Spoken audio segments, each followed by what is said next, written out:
Oma iwe ntchito yako ndi kumwamo wakuledzera. Kale mbado wanowa Mungu nawalanga chifukwa chosamvera. Mungu nawalanga nthawi ya ku Sodomu. Mungu nawalanga chifukwa chosamvera. Mungu nawalanga ife lero lino tizichita mawu ake ngati sitilero.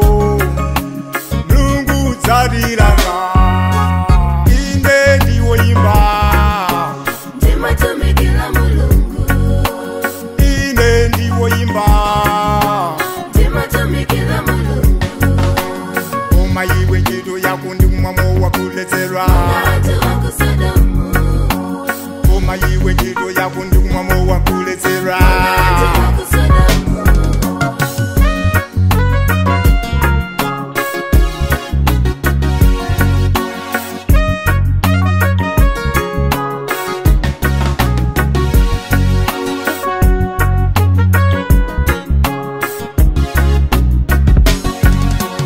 Numva ndikuchita mawu a Yehova potomtsalatira.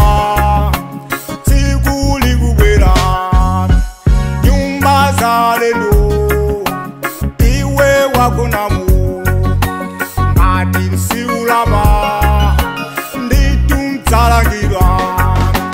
Nyumba za mapando iwe wadyerera ngati siulapa chilango chikubwera.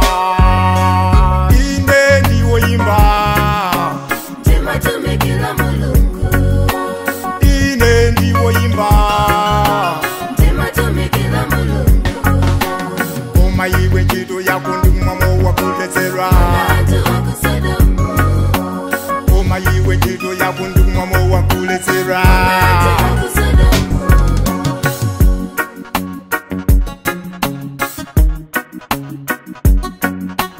Ine ndiwoyimba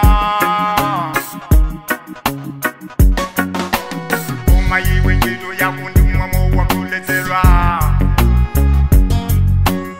Oma iwe ntchito yako ndi kumwamo wakuledzera.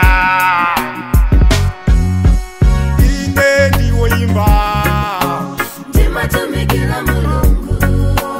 Ine ndiwoyimba ndimatumikira Mulungu.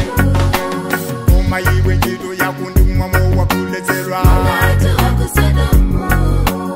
Oma iwe ntchito yako ndi kumwamo wakuledzera.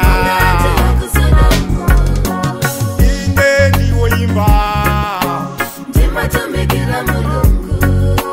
Ine ndiwoyimba ndimatumikira Mulungu. Oma iwe ntchito yako ndi kumwamo wakuledzera. Oma iwe ntchito yako ndi kumwamo wakuledzera.